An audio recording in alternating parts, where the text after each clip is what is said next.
Hi friends, welcome to my channel Priyatarangalu audio stories in Telugu. ఈ channel మీకు నచ్చితే like చేసి సబ్స్క్రైబ్ చేయండి. రుద్రాక్ష పార్ట్ 38. ఇన్ని రోజులు తన మనసులో బాధని తనతో పంచుకుంటే తను ఎక్కడ బాధపడతానో అని తనలో తానే తన తల్లి దాచుకుని కుమిలిపోయిందని ఇప్పుడు అర్థమవుతుంది ఆకృతికి. వీళ్లతో తన తల్లికి ఏదో బలమైన బంధమే ఉంది. అందుకే దగ్గర వాళ్ళని చూడగానే ఆమె బాధ ఒక్కసారిగా బయటికి వచ్చేస్తుంది అని అర్థమై తన కళ్ళు కూడా చెమర్చి కన్నీళ్లు బయటికి వస్తాయి.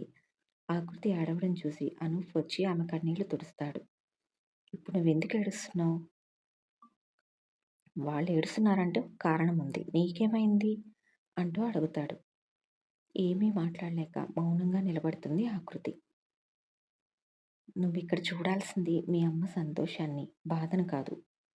మౌనంగా కన్నీళ్లు తుడుచుకొని జరిగే చూస్తూ నిలబడుతుంది ఆకృతి.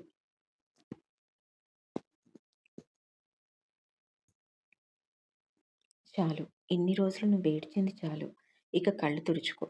మేం వచ్చేసాం కదా, ఇక మేము నిన్ను ఒంటరిగా వదిలిపెట్టాం అంటూ తన నుండి దూరం జరిపి సరస్వతి గారి కళ్ళు తుడుస్తాడు భరత్. ఇదిగో, నువ్వు ఏడిస్తే నేను వెళ్ళిపోతా అంటుంది అంజలి బెదిరిస్తూ. అంజలి బెదిరింపు చూసి నువ్వేం మారలేదే అంటూ చిన్నగా నవ్వుతుంది సరస్వతి కళ్ళు తుడుచుకుంటూ. గుడ్, అలా నవ్వుతూ ఉండు అంటూ వేలు పెట్టి బెదిరిస్తుంది అంజలి.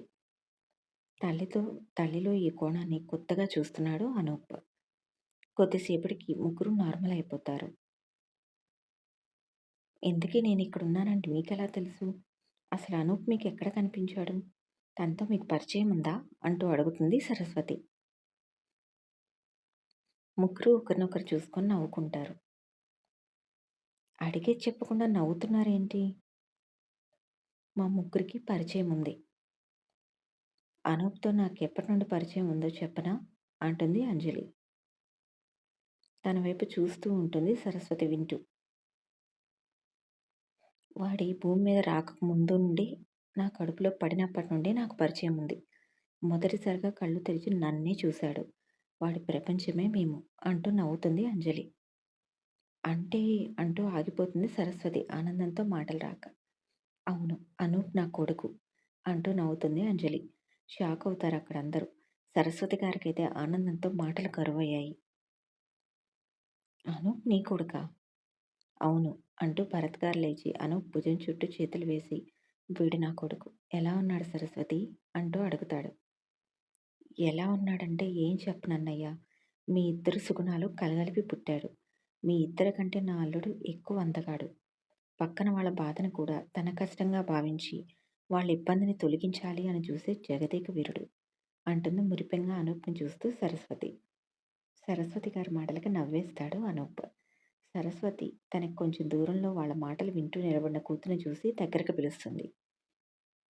మౌనంగా తల్లి దగ్గరకు వచ్చి నిలబడుతుంది ఆకృతి. కూతురు చేయి పట్టి తన పక్కన కూర్చోబెట్టుకుని భుజం చుట్టూ చేయి వేస్తుంది. తను ఆకృతి నా కూతురు, నా ప్రపంచం అంటూ ఆనందంగా వాళ్ళకి పరిచయం చేస్తుంది సరస్వతి. అంజలి భరత్ ఆకృతిని చూస్తూ ఉంటారు. వాళ్ళిద్దరి వైపు చూసి వాళ్ళెవరో తెలియకపోయినా నమస్కారం చేసింది ఆకృతి. తన సంస్కారానికి లోపలే మురిసిపోతారు ఇద్దరు. కూతురి వైపు చూసి వీళ్ళెవరో తెలుసా అంటూ అడుగుతుంది సరస్వతి. లేదు అన్నట్లుగా తల ఊపుతుంది కృతి. తను అంజలి నా క్లాస్మేట్, నా బెస్ట్ ఫ్రెండ్, నాకంటూ ఉన్న నా ఏకైక ప్రాణ స్నేహితురాలు అంటూ అంజలిని పరిచయం చేసి భరత్ వైపు తిరిగి, ఇతను భరత్ అన్నయ్య, మాకు సూపర్ సీనియర్, అంజలి భర్త. ఇంకా ఒక మాటలో చెప్పాలంటే వీళ్ళిద్దరూ నీ బాస్ అనూప్ తల్లిదండ్రులు అంటూ చెప్పడం ముగిస్తుంది సరస్వతి. మౌనంగా అందరి వైపు చూసి నిలబడుతుంది చిన్నగా నవ్వి ఆకృతి. అంజలి భరత్ కొడుకు వైపు చూస్తారు. ఎలా ఉంది అన్నట్లుగా ఆకృతి వైపు చూపించి కళ్ళెగరేస్తాడు అనూప్. నీ సెలెక్షన్ సూపర్, బంగారు బొమ్మలా ఉంది అన్నట్లుగా కళ్ళతోనే సమాధానం చెప్తారు ఇద్దరు. వాళ్ళ మాటలకి చిన్నగా నవ్వేస్తాడు అనూప్. అందరూ ఇంక మాటల్లో పడిపోతారు.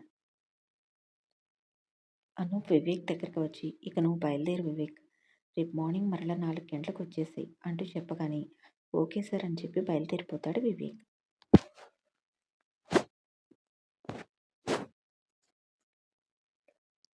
సార్ థ్యాంక్ యూ అంటుంది అక్కడికి వచ్చి ఆకృతి. పర్వాలేదు ఆకృతి అంటూ చిరునవ్వుతో చెప్పి అక్కడి నుండి వెళ్ళిపోతాడు వివేక్. ఇదంతా చూస్తున్న కమలమ్మకైతే ఎంతో ఆనందంగా అనిపిస్తుంది. ఇన్నాళ్ళకి ఈ కుటుంబం కష్టాలు గట్టెక్కాయి అనుకుంటూ సంతోషంతో చూస్తూ ఉంటుంది వాళ్ళ వంక. మధ్యలో కమలమ్మను కూడా పిలిచి పరిచయం చేస్తారు సరస్వతి గారు. తర్వాత అంజలి ఇంకా సరస్వతి మాటలు చెప్పుకుంటూ ఉండిపోతారు. వాళ్ళ మాటలు వింటూ అలాగే నవ్వుతూ చూస్తూ ఉంటాడు భరత్. తనకు అలవాటే వాళ్ళ మాటలు మొదటి నుండి కూడా. వాళ్ళిద్దరూ మాటల్లో పడ్డారంటే అంతే. పక్కన వాళ్ళని అస్సలు పట్టించుకొని కూడా పట్టించుకోరు. అప్పటి రోజులు గుర్తొచ్చి గట్టిగా నవ్వేస్తారు భరత్. ఉన్నట్టుండి భరత్ నవ్వేసరికి అందరూ భరత్ వైపు చూస్తారు విచిత్రంగా అనూప్‌తో సహా. ఎందుకు డాడీ అలా నవ్వుతున్నారు? అంటూ అడుగుతాడు ఆశ్చర్యంగా. ఏమీ లేదులే. మీ అమ్మ, మీ అత్త అప్పటికి ఇప్పటికి అలాగే ఉన్నారు. అప్పుడు కూడా అంతే.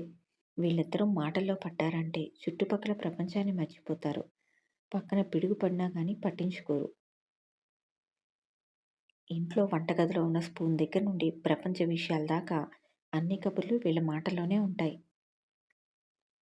వీళ్ళిద్దరూ ఒక దగ్గర చేరారంటే నన్ను కూడా పట్టించుకోరు ఆఖరికి.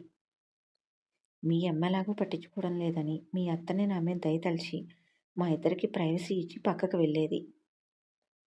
భరత్ మాటలు విని నవ్వుకుంటారు అంజలి ఇంకా సరస్వతి. అప్పటిదాకా వాళ్ళ మాటలు వింటున్న ఆకృతి చిన్నగా నవ్వుతూ ఆ మాటలు మాత్రం నిజమే అంది. ఇందాక నుండి ఏవేవో మాట్లాడేసుకుంటున్నారు. వీళ్ళ మాటలు మాత్రం అవడం లేదు అంటుంది. అంతా బాగానే ఉంది తల్లి. కానీ నువ్వు నన్ను అండి అని పిలవడం మాత్రం అస్సలు బాగోలేదు అన్న భరత్ మాటకు సైలెంట్ అయిపోతుంది ఆకృతి. మీ అమ్మకు అన్నయ్యనైతే నేను నీకేమవుతాను? ఆకృతి ఏమీ మాట్లాడలేకపోతుంది. అనూప్ మనసులోనే నవ్వుకుంటూ ఉంటాడు. కానీ పైకి మాత్రం సైలెంట్‌గా చూస్తూ ఉంటాడు. ఆ ప్రశ్నకు సమాధానం చెప్పలేక తల్లి వైపు చూస్తుంది ఆకృతి.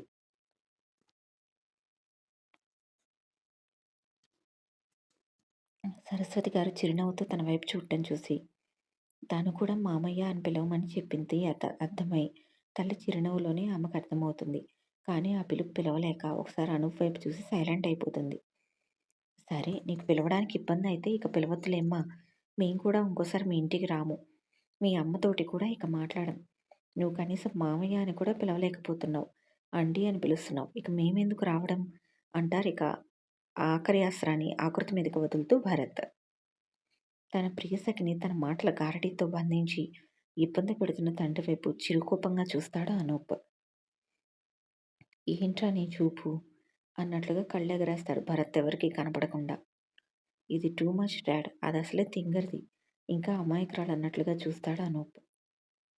నిజమే. అలాంటి వాళ్ళకి ఇలాగే కరెక్ట్ అన్నట్లుగా చూస్తాడు అతని తండ్రి. ఇంకేమీ మాట్లాడలేక నిలబడి చూస్తూ ఉంటాడు అనూప్. భరత్ మాటలకు ఆకృతి కంగారు పడిపోతూ వద్దు వద్దు మీరలా మాట్లాడవద్దు. నాకు పిలవడానికి ఇబ్బంది కాదు. కాకపోతే ఇప్పుడే పరిచయం కదా కొత్తగా ఉంది అంతే. తప్ప మిమ్మల్ని దూరం పెట్టాలని కాదు. మా అమ్మని ఇంత సంతోషంగా ఎప్పుడూ చూడలేదు నేను. పుట్టినప్పటి నుండి కూడా ఇంత సంతోషంగా ఎప్పుడూ చూడలేదు. సంతోషంగా చిన్నపిల్లలా స్వచ్ఛంగా నవ్వడం నేనింతవరకు చూడలేదు. దయచేసి ఈ సంతోషాన్ని మా అమ్మకు దూరం చేయకండి. నేను మిమ్మల్ని మామయ్య అని పిలుస్తాను మామయ్య అంటుంది ఆకృతి. ఆకృతి తన తండ్రిని మామయ్య అని పిలవగానే అనూప్ పెదవులు అందంగా సాగితే భరత్ చిరునవ్వుతో తన భార్య వైపు చూస్తాడు. మొత్తానికి సాధించారుగా నా కోడల్ని బ్లాక్‌మెయిల్ చేసి అన్నట్లుగా చిరుకోపంగా చూసింది అంజలి. ఆ చూపులకు అర్థం తెలిసి నవ్వేస్తాడు భరత్. అలాగే చేయాలి అన్నట్లుగా సైగ చేసి. గుడ్. అలా పిలవాలి అంటారు ఆకృతి వైపు చూసి భరత్. చిన్నగా ఇంకా మొహమాటంగా నవ్వుతుంది కృతి. ఇక బయలుదేరదాం సరస్వతి. ఇంట్లో ఆకృతి ఒక్కటే ఉంది. అర్పిత ఒక్కటే ఉంది. మరోసారి వస్తామంటూ లేచి నిలబడుతుంది అంజలి. భరత్ కూడా బయలుదేరడానికి లేచి నిలబడతాడు. అర్పిత ఎవరు అని సరస్వతి అడగరు. ఎందుకంటే నిన్న నైట్ ఆల్రెడీ తన కుటుంబం గురించి అనూప్ చెప్పాడు కనుక. అనూప్ చెల్లెలు అర్పిత అని తెలుసు కనుక ఏమీ అడగదు. ఈ స్టోరీ నచ్చితే సబ్స్క్రైబ్ చేయండి ఫ్రెండ్స్.